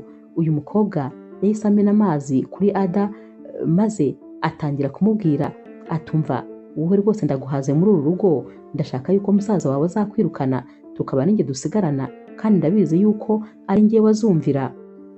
Ada rero yaramusubije ati ntabwo bishoboka, kuko nyine musaza wanjye ni musaza wanjye kandi nta muntu n'umwe wansimbura.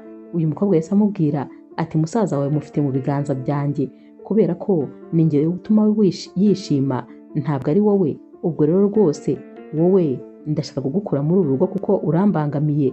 Bakiri gutongana rero Joel yahise ava mu cyumba maze wa mukobwa yahise atangira kurira arira cyane asakuza ati mushiki wawe amennyeho amazi, ati duhuye niviriye mu gikoni gufata amazi, maze ahita ayafata yamenaho. Byarangiye rwose yirijije, maze Joel atangira kumuhendahenda ari kubwira nyine Ada atari ko se gute wakora ibi bintu, kubera iki usigaye uri umwana mubi. Ada yashatse gusobanurira musaza we ariko ntiyabyumva. Ada rero yakomeje kubwiriza inkuru Sylvie ati noneho umunsi umwe nyine nari ngiye mu gikoni, hari mu masaha y'ijoro ngiye gufata amazi, maze nsanga uriya mukobwa nyine ari kuri telefone, yari ari kuvugana n'umuntu byumvikana ko ari nk'umukunzi we kuko yari ari kumubwira yuko amukunda n'umutima we wose, ndetse ko rwose umusaza wanjye atigeze amukunda kubera ko ngo ameze nk'abana, ngo icyo yamukurikiranyeho ni amafaranga. Yari ari kubwira rero umuntu bavuganaga kuri telefone ati wowe nyine hangane, amafaranga ntangiye kugenda nyabona gake gake kuko rwose ngenda nyamukuraho gakeya, kubera ko nyine uyu mukobwa buri gihe yabaga afite ikibazo gisaba amafaranga kandi menshi, maze akakibwira Joel. Joel rero yahitaga amuha amafaranga byihuse, yaramwumvaga cyane birenze ibikenewe. Ubwo rero adakimara kumva iki kiganiro cy'uyu mukobwa n'umusore bari bari kuvugana kuri telefone, yagiye yiruka maze akabwira musaza we ati ngwino wiyumvire ibyo njya nkubwira ubyumvishe n'amatwi yawe.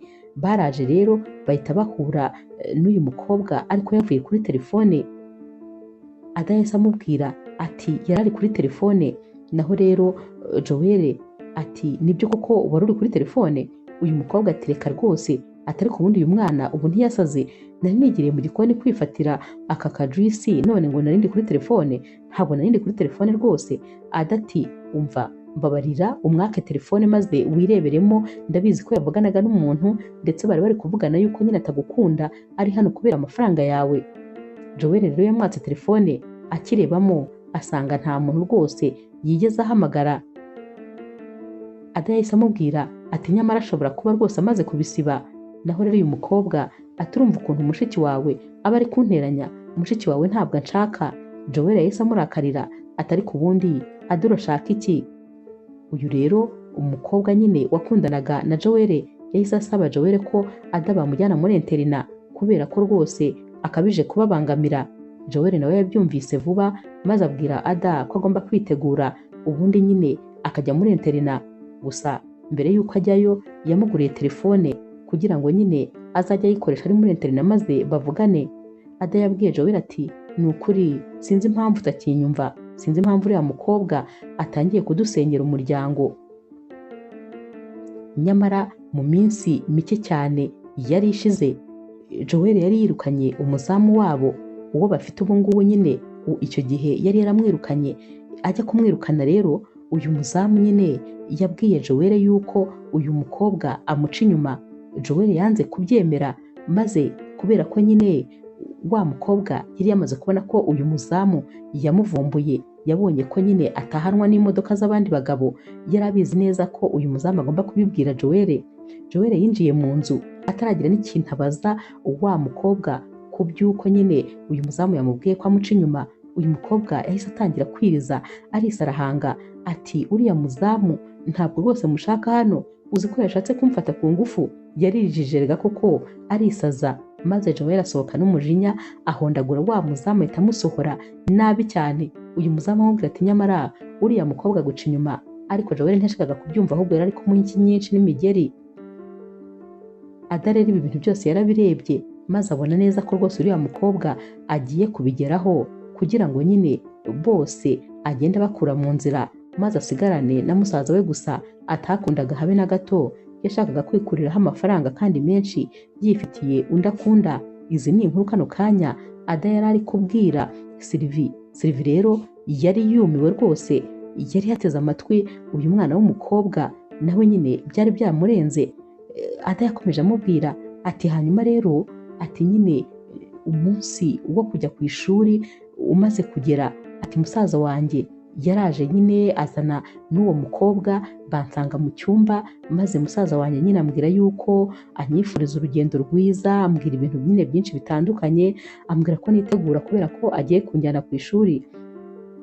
yamaze rero kugenda maze wa mukobwa asigara mu cyumba cyanjye, asigara rero ari kumbwira ati narakubwiye wa gakobwa we, narakubwiye rwose ko ngewe nta muntu ujya unkinisha, sinabikubwiye se ko musaza wawe mwifitiye mu kiganza, hanyuma rero ugiye kugenda umvire mu nzira, noneho zikirenze kuri ibyo se ni uko nyine musaza wawe simukunda habe na gatoya, narabikwibwiriye rwose ntabwo mukunda, icyo nshaka ni amafaranga yanyu kandi nzatwara buri kimwe cyanyu ku buryo n'iyi nzu nzayitwara, muzasigara mubereye aho ngaho, muzasigara mwandagaye hanze aho ngaho nta kintu na kimwe mufite.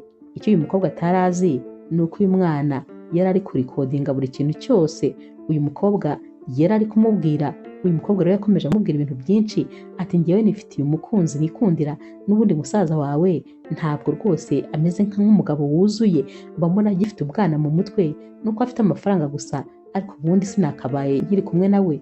Uzi neza se yuko n'umuzamu wanyu birukanye, bamwirukanye kubera ngewe? Uriya muzamu yari yigize umuntu uzi kureba cyane ngo yamenye yuko nifitiye umukunzi, yagombaga rero kugenda akamvira mu nzira.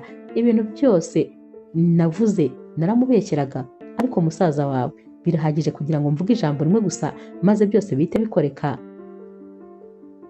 Uyu mukobwa rero yahise abwira Ada ati hanyuma rero rwose ngaho urabeho ndagukize.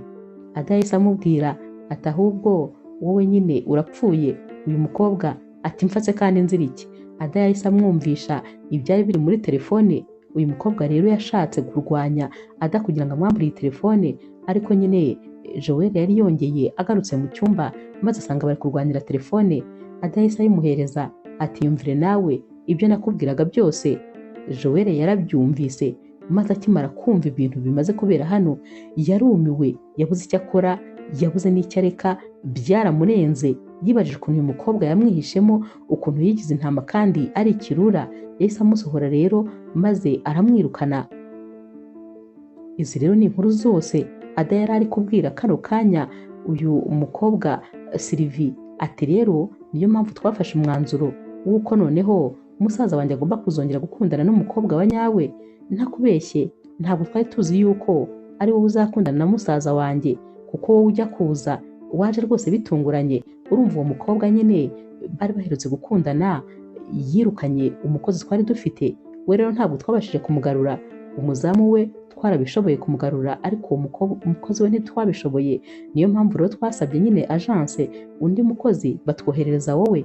Ntabwo twari tuzi ko ari wowe uzaza, nta nubwo twari tuzi ko muzakundana, gusa nyine ukubera ukuntu wagiye umwitaho umusaza wanjye yagiye akwiyumvamo maze atangira kugukunda.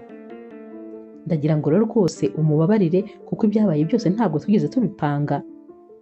Kano kanya rero Sylvie yari amaze kumva neza yuko ibyabaye byose atari we babipangiye, ndetse rwose ko byagombaga kugenda uko byagenze, kubera ko ukurikije ukuntu Joel yanyuze mu nzira ikomeye, rwose icyo yakoze yagombaga kugikora kugira ngo nibura ashake noneho umukobwa wa nyawe, umukobwa w'umwana mwiza. Nyamara byarangiye n'ubundi amenye ko yashakaga atari uwa nyawe, ahubwo yikundira nyine Sylvie. Sylvie rero akimara kumva ibi byose yahise abwira nyine Ada ati nabyumvise kandi urakoze ko unsobanuriye buri kimwe cyose. Yahise agenda rero maze asanga Joel mu cyumba. Akinjira Joel yari ari kuri telefone, yahise ayirambika hasi ubona yikanze. Sylvie rero yahise amubwira ati buri kimwe cyose Ada yakinsobanuriye, ubu nzi buri kimwe cyose mu bintu byabaye ndetse n'icyaguteye gukora ibyo wakoze. Joel yahise ahaguruka maze ahita amubwira ati ni ukuri umbabarire, sinifuzaga kukubabaza kuko naragukunze by'ukuri, naragukunze bya nyabyo, ndetse ni wowe urukundo rw'ubuzima bwanjye. Dore wowe wankunze nta kintu na kimwe ushingiyeho, wankunze nta kintu na kimwe unkundiye, wankunze ntacyo mfite, wanyubashye nibera hariya kuri geti, ariko mu by'ukuri wanyerekaga icyubahiro ukanyereka ko unyishimiye. Mu by'ukuri ni wowe mukobwa nashakaga, ni wowe mukobwa nifuzaga mu buzima. Umbabarire rero ku byabaye byose, kubera ko rwose ntabwo nari mfite gahunda yo kukubabaza. Akivuga ibi rero Sylvie yahise amusimbukira maze aba aramuhobereye, yaramusomye, maze nyine Joel ahita amenya neza yuko Sylvie yamaze kumubabarira. Yaramubwiye ati bishatse kuvuga ko rero wambabariye? Sylvie ati cyane nakubabariye rwose, kubera ko uru rukundo rwanjye nanjye rwose kubaho ntagufite ntabwo byaba ari ibintu byoroshye, ndagukunda cyane n'umutima wanjye wose.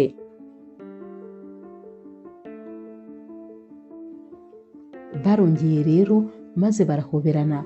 Ada nawe yahise abasanga hano mu cyumba maze nawe arabahobera bose, yarababwiye ati ndishimye ni ukuri kubera ko Sylvie uretse nyine no kuba ari umukunzi wa musaza wanjye ariko ni n'inshuti yanjye magara, sinifuzaga rero kugutakaza kubera ko iyo myanya yose ni iyawe kandi uyitwaramo neza.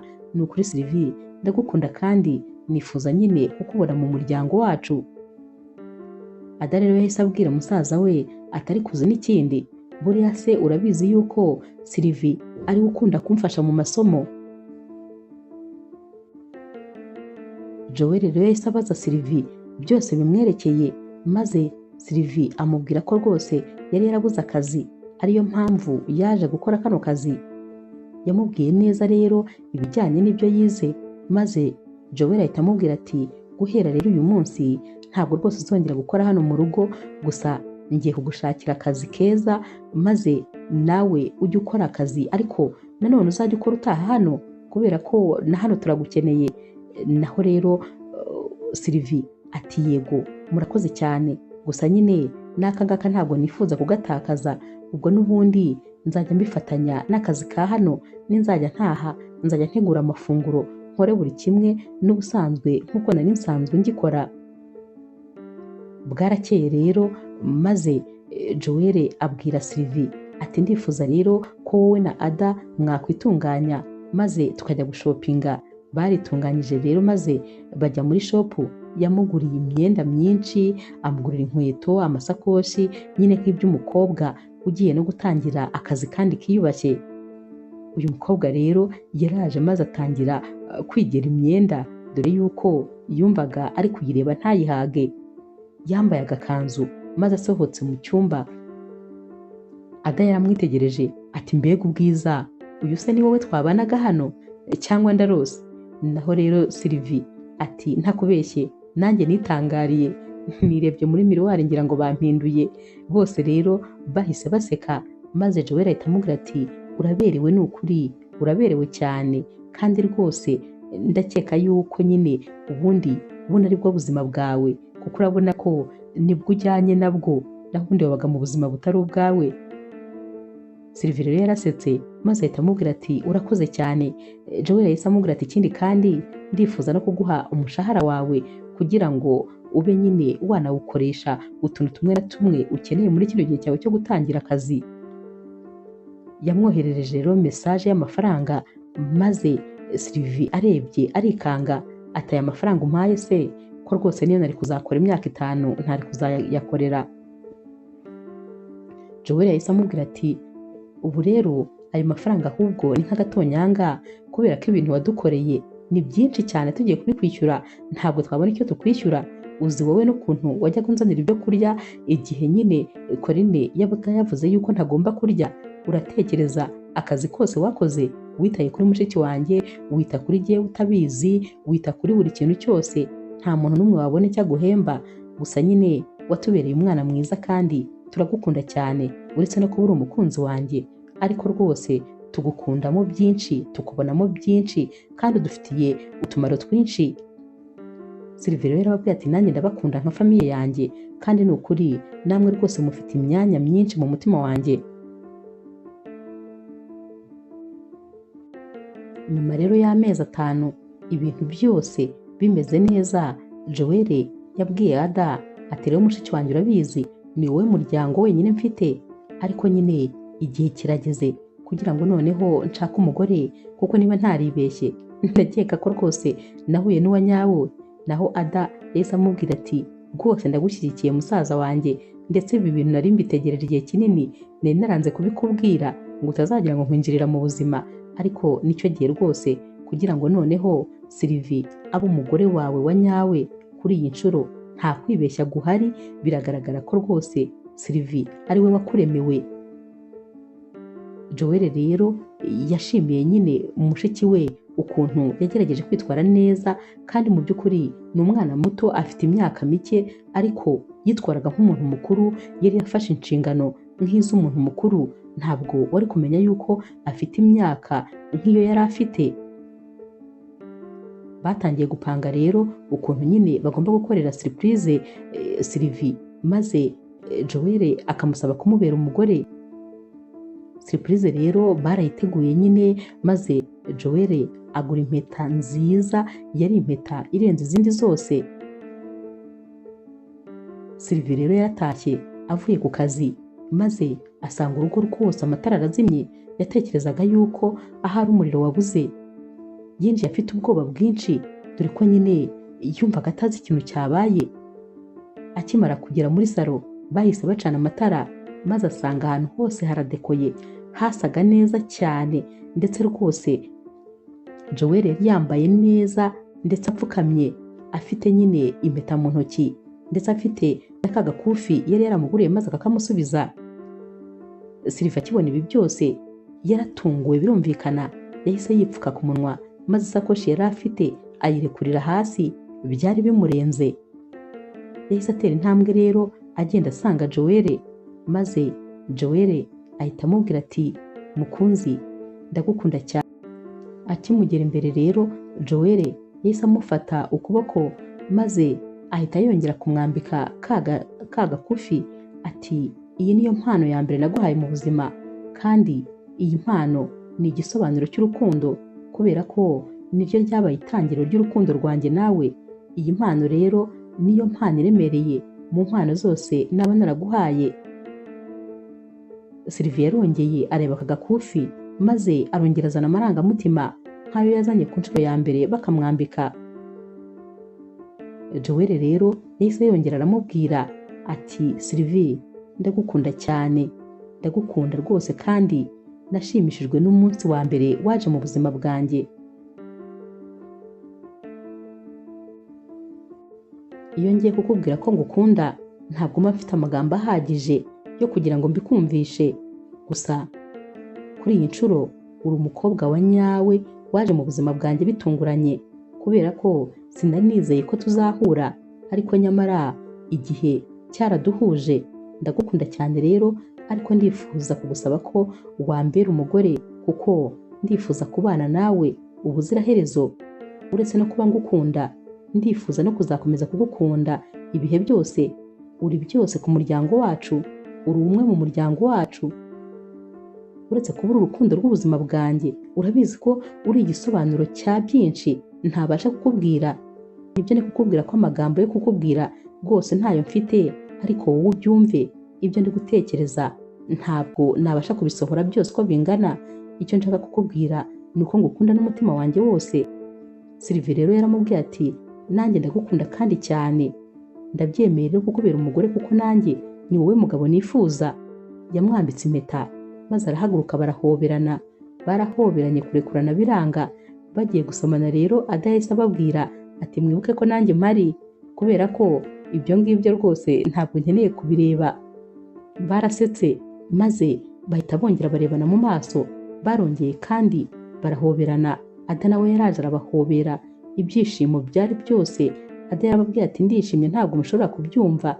Niba hari umuntu nigeze kwishimira mu buzima ni Sylvie. Sylvie ndagukunda ubyumve. Sylvie ati nanjye ndagukunda.